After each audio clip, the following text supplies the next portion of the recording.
ഈ നമ്മുടെ കേരള നിയമസഭയുടെ റിസൾട്ട് വരാൻ പോകുന്നത് മെയ് 4-നാണ്. ആ മെയ് 4-ൻ്റെ റിസൾട്ട് എന്തായിരിക്കും എന്നറിയാൻ വേണ്ടി കാത്തിരിക്കുന്ന പാർട്ടികളിൽ ഏറ്റവും പ്രധാനപ്പെട്ട പാർട്ടി ഞാൻ വിചാരിക്കുന്നത് 2020 കൂടി ആയിരിക്കും എന്നുള്ളതാണ്. കാരണം 2021 അവർ എറണാകുളം ജില്ലയിലെ ഒരു 8 മണ്ഡലങ്ങളിൽ മത്സരിക്കുകയും ആ 8 മണ്ഡലങ്ങളിൽ മത്സരിച്ചുകൊണ്ട് BJPയെയും മറ്റ് രാഷ്ട്രീയ പാർട്ടികളെയും ഒക്കെ ഞെട്ടിച്ചുകൊണ്ട് ഏതാണ്ട് 14.8% വരുന്ന വോട്ടുകൾ സമാഹരിക്കുകയും ചെയ്തതാണ്. BJPയെ 4-മതാക്കിക്കൊണ്ടാണ് അവർ അത്തരത്തിലുള്ള വോട്ട് സമാഹരിച്ചത്. അതിന് ഒരു മിഡിൽ ക്ലാസിൻ്റെയും ഒക്കെ തന്നെ, അതുപോലെ തന്നെ ഒരു അപ്പർ മിഡിൽ ക്ലാസിൻ്റെയും, അതുപോലെ ഒരു അർബൻ വോട്ടേഴ്സിൻ്റെയും ഒക്കെ തന്നെ വലിയ പിന്തുണ ഉണ്ടായിരുന്നു എന്നുള്ളത് നമ്മൾ മറന്നു പോകരുത്. പക്ഷേ ഇത്തവണ അവർ വലിയൊരു തീരുമാനമെടുത്തു. ഇത്രയും കാലം അവർ ഒറ്റക്കാണ് നിന്നത്. മറ്റു പല പാർട്ടികളുമായി കൂട്ടുചേരാനൊക്കെയുള്ള പല ക്ഷണങ്ങളും ഉണ്ടായിട്ടും അതൊന്നും സ്വീകരിച്ചിരുന്നില്ല. പക്ഷേ ഏറ്റവും ഒടുവിൽ അവർ BJPയുമായിട്ട് കൂട്ടിച്ചേർന്നിരിക്കുന്നു, NDAയുടെ ഭാഗമായിരിക്കുന്നു. ആ NDAയുടെ ഭാഗമായി എന്നുള്ളത് മാത്രമല്ല, കിറ്റക് സാബുവും അതുപോലെ തന്നെ 2020 ഒക്കെ ചെയ്തേക്കുന്ന ഏറ്റവും വലിയ കുഴപ്പമെന്ന് പറയുന്നത് അവരുടെയൊക്കെ സ്ഥാനാർത്ഥികളെയൊക്കെ തന്നെ അത്ര ഗൗരവത്തോടു കൂടിയുള്ള സ്ഥാനാർത്ഥികളല്ല അവതരിപ്പിച്ചത്. അഖിൽ മാരാര് മുതൽ ആതിര D നായർ വരെയുള്ള ഗംഭീരരായിട്ടുള്ള സ്ഥാനാർത്ഥികളെയും കോമഡിയുമാണ് അവതരിപ്പിച്ചത് എന്നുള്ളത് പറയാതെ വയ്യ. യഥാർത്ഥത്തിൽ ഇവർ മത്സരിക്കുന്നത് സ്കൂൾ തെരഞ്ഞെടുപ്പിനാണോ അതോ കലാഭവനോടാണോ മത്സരിക്കുന്നത് എന്നുള്ളതാണ് നമ്മൾ തോന്നിയത്. കാരണം അത്തരത്തിലുള്ള ഒരു മിമിക്സ് പരേഡും ഒക്കെയാണ് ഇവർ നടത്തിക്കൊണ്ടിരുന്നത്. അപ്പോൾ ഇതിൽ നമ്മൾ അടുത്തൊരു പ്രധാനപ്പെട്ട സീരിയസ് ആയിട്ടുള്ള കാര്യം, ഇങ്ങനെ നടത്തിയത് കൊണ്ട് എന്താണ് എന്താണ് ഈ പറഞ്ഞ പോലെ 2020 പാർട്ടിക്ക് സംഭവിക്കുക എന്നുള്ളതാണ് നമ്മൾ കാത്തിരിക്കുന്ന ഒരു കാര്യം. ഇത് കൂടാതെ നമ്മൾ ഏറ്റവും പ്രധാനപ്പെട്ട ഒരു കാര്യം പഠിക്കേണ്ടത്, BJPയോട് ഏത് പാർട്ടികൾ ചേർന്ന് നിന്നാലും അവരെങ്ങനെയാണ് ഇല്ലാതാവുകയും ആ പാർട്ടികളുടെ വോട്ട് ബാങ്കുകളിൽ കൂടി BJPയോട് ലയിക്കുകയും ചെയ്യുക എന്നുള്ളത് നമ്മൾ ഇന്ത്യൻ സാഹചര്യത്തിൽ വളരെ പഠന വിധേയമാക്കേണ്ട ഒരു വിഷയമാണ്. അതിലേക്ക് ഞാൻ വരാം. അതോടൊപ്പം തന്നെ ഞാൻ നിങ്ങളോട് പറയട്ടെ, നമ്മുടെ ചാനലിൽ നമ്മളെ സപ്പോർട്ട് ചെയ്യണം എന്ന ആഗ്രഹമുള്ളവർക്ക് മാത്രം വേണ്ടിയിട്ടുള്ളൊരു ഓപ്ഷൻ വന്നിട്ടുണ്ട്. അത് ഒരു മെമ്പർഷിപ്പ് എടുക്കാനുള്ള ഓപ്ഷനാണ്. അത് സബ്സ്ക്രൈബിൻ്റെ തൊട്ട് സൈഡിൽ ജോയിൻ എന്ന് പറയുന്നൊരു ബട്ടൺ കൂടിയുണ്ട്. ആ ജോയിനിൽ പ്രസ് ചെയ്തുകൊണ്ട് നമുക്ക് നമ്മളുടെ സാമ്പത്തികമായിട്ട് നമ്മളെ സപ്പോർട്ട് ചെയ്യാൻ കഴിയുന്ന ഒരു കാര്യമാണ്. മന്ത്ലി 179 അടച്ചുകൊണ്ട് നിങ്ങൾക്ക് മെമ്പർഷിപ്പ് എടുക്കാം. അതല്ലെങ്കിൽ ലെവൽ 2-ൽ 359 അടച്ചുകൊണ്ട് കൂടി മെമ്പർഷിപ്പ് എടുക്കാം. അപ്പോൾ അങ്ങനെ മെമ്പർഷിപ്പ് എടുക്കുന്ന ആളുകൾക്ക് പ്രത്യേകമായിട്ട് വലിയ ബെനിഫിറ്റുകളൊന്നും കിട്ടില്ല. ആകെ നമ്മുടെ വീഡിയോകൾ കുറച്ചുകൂടി നേരത്തെ കാണാൻ കഴിയും എന്ന് പറയുന്ന ചെറിയ ചില ബെനിഫിറ്റുകൾ മാത്രമേ കിട്ടുള്ളൂ. പക്ഷേ അതൊന്നും കൊണ്ടല്ല, നമ്മുടെ ചാനലിനെ സപ്പോർട്ട് ചെയ്യണമെന്നും ഇത് വളരണമെന്നും വളരെ നിഷ്പക്ഷമായി സത്യസന്ധമായിട്ടൊക്കെ നിലനിൽക്കണമെന്നും ആഗ്രഹമുള്ളവർ നമ്മളെ സപ്പോർട്ട് ചെയ്താൽ മതി.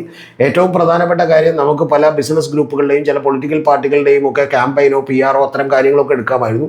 പക്ഷേ വീഡിയോകളിൽ ഒരിക്കലും നമ്മൾ ഇത്തരത്തിലുള്ള ഒരു കാര്യവും ഇതേപോലെ കലർത്തിയിട്ടില്ല എന്നുള്ളതാണ് എനിക്ക് എൻ്റെ പ്രേക്ഷകരോട് പറയാനുള്ളത്.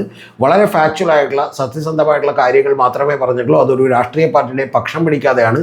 ചില വീഡിയോകൾ ചെയ്യുമ്പോൾ ആരുടെയെങ്കിലുമൊക്കെ പക്ഷമുണ്ടെന്ന് തോന്നും, പക്ഷെ അത് സത്യസന്ധമായ വിലയിരുത്തലായതുകൊണ്ടാണ് അങ്ങനെ പറയുന്നത് എന്നുള്ളത് നിങ്ങൾ മനസ്സിലാക്കണം.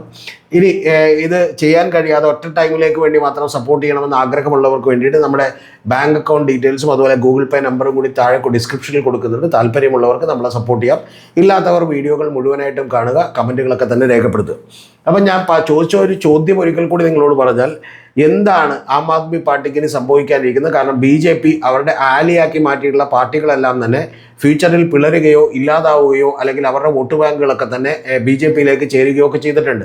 അതിനിപ്പോൾ കേരളത്തിന് പുറത്ത് എനിക്ക് നിരവധി ഉദാഹരണങ്ങൾ പറയാനുണ്ട്. ഇപ്പോൾ മഹാരാഷ്ട്രയിൽ ആദ്യമേ തന്നെ ഒരു ജൂനിയർ പാർട്ട്ണറായിട്ട് ഇവർ തുടങ്ങുകയും പിന്നീട് ഇവരെങ്ങനെയാണ് ഒരു മേജർ പാർട്ട്ണറായി മാറുകയും ചെയ്തത് എന്നുള്ളത് നമുക്കറിയാം. അതിൽ ശിവസേന 2-ആയതും 3-ആയതും ഒക്കെ നമുക്കറിയാം. അപ്പോൾ ഇത്തരത്തിൽ കൂടെ ചെല്ലുന്ന പാർട്ടികളൊക്കെ തന്നെ അസ്ഥിരപ്പെടുത്തുകയും അവരുടെ വോട്ട് ബാങ്കുകളെല്ലാം തന്നെ പിന്നീട് പതുക്കെ തങ്ങളുടെ വോട്ട് ബാങ്കുകളാക്കി മാറ്റുകയും ചെയ്യുക എന്നുള്ള ഒരു ശീലമാണ്.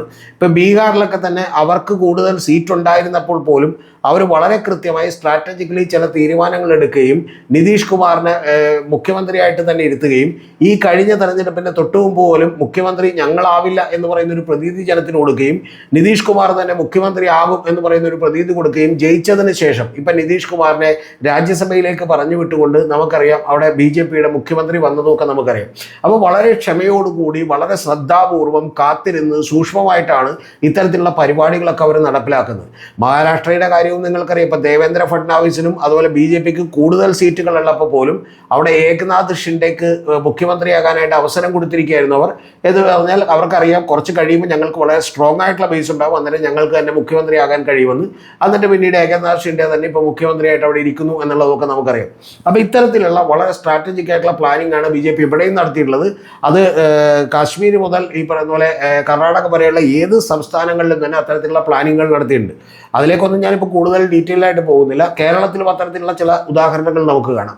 ഉദാഹരണത്തിന് BDJS എന്ന് പറയുന്ന ഒരു പാർട്ടി SNDPയെ കൊണ്ട് ഉണ്ടാക്കിയിരുന്നു. അത് BJPയുടെ പ്രൊജക്റ്റ് ആയിരുന്നു.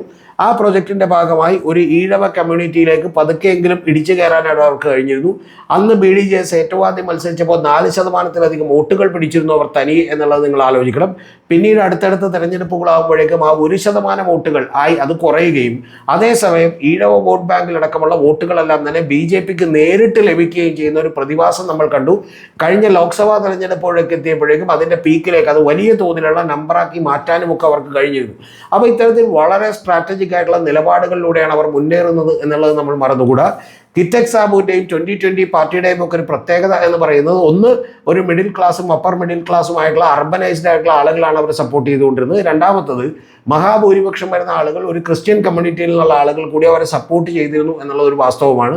അപ്പോൾ കേരളത്തെ പോലൊരു സ്റ്റേറ്റിൽ ജയിക്കണമെന്നുണ്ടെങ്കിൽ ഒരിക്കലും ഭൂരിപക്ഷ സമുദായങ്ങളുടെ അല്ലെങ്കിൽ ഹിന്ദുക്കളുടെ തന്നെ ഒരു വോട്ടുകൾ മാത്രം കൺസോളിഡേറ്റ് ചെയ്താൽ ജയിക്കാൻ കഴിയില്ലെന്നും ഏതാണ്ട് ഒരു 48-50% അടുത്ത് വോട്ട് പെർസെൻറ്റേജ് ഉള്ള മതന്യൂനപക്ഷങ്ങളുടെ വോട്ടുകൾ കൂടി വേണമെന്നും അതിൽ മുസ്ലിം മതന്യൂനപക്ഷത്തിലെ വോട്ടുകൾ തങ്ങൾക്ക് ഒരിക്കലും പ്രതീക്ഷിക്കാൻ കഴിയില്ലെന്നും അങ്ങനെ പ്രതീക്ഷിക്കാൻ കഴിയുന്ന വോട്ടുകൾ എന്ന് പറയുന്നത് 15-16-17% വരുന്ന ക്രിസ്ത്യൻ മതവിഭാഗത്തിൻ്റെ വോട്ടുകളാണെന്നും ആ വോട്ടുകളിലേക്ക് എങ്ങനെയൊക്കെയാണ് നമുക്ക് നുഴഞ്ഞു കയറാൻ കഴിയുക എന്നുള്ള പരീക്ഷണങ്ങൾ അവർ നടത്തിക്കൊണ്ടിരിക്കുകയാണ്. പക്ഷേ ഒരു കോൺഫ്ലിക്റ്റ് ഓഫ് ഇൻട്രസ്റ്റ് ഉണ്ട്. ഇപ്പോൾ FCRയുടെ നിയമം വരുമ്പോൾ ഛത്തീസ്ഗഡിൽ കന്യാസ്ത്രീകൾ ആക്രമിക്കപ്പെടുമ്പോൾ അവരുടെ കയ്യിലിരിക്കുന്ന സംസ്ഥാനങ്ങളിൽ ചില സംസ്ഥാനങ്ങളിൽ അവിടെ മൈനോറിറ്റി എന്ന് പറയുന്നത് ക്രിസ്ത്യൻസ് ആണ്. അപ്പോൾ ക്രിസ്ത്യൻസിനെതിരെയും അവിടെ മതപരിവർത്തനത്തിനെതിരെയുമുള്ള നടപടികളാണ് അവർ എടുക്കുന്നത്. FCRA പോലെയുള്ള കാര്യങ്ങളൊക്കെ അവിടെ വലിയ പ്രശ്നമാണ്. അതുകൊണ്ട് അവിടെ അവർക്ക് അനുകൂലമായിട്ട് ആ നിലപാടെടുത്തേ പറ്റൂ. പക്ഷേ കേരളം മുഴുവൻ അവർ പിടിക്കാൻ ശ്രമിക്കുമ്പോൾ കേരളത്തിലേക്ക് വരുമ്പോഴത്തേക്കും അത് വലിയ കോൺട്രാഡിക്ഷൻസ് ഉണ്ടാക്കും എന്നുള്ളത് ഒരു പ്രധാനപ്പെട്ട വിഷയമാണ്.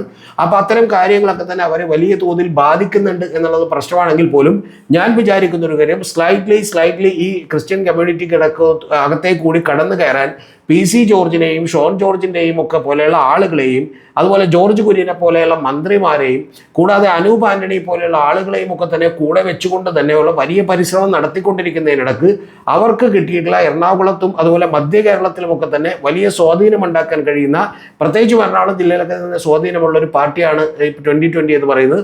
അപ്പോൾ അവരുടെ ഒരു 5-8% വോട്ടുകൾ, 14% ഉറപ്പായിട്ടും കിട്ടില്ല, പക്ഷെ ഒരു 10-12% വോട്ടുകളെങ്കിലും തങ്ങളുടെ കയ്യിലേക്ക് ആക്കാൻ കഴിയുന്ന രീതിയിലേക്ക് വന്നാൽ വലിയ മാറ്റമുണ്ടാക്കാൻ കഴിയുമെന്ന് അവർ വിചാരിക്കുന്നു.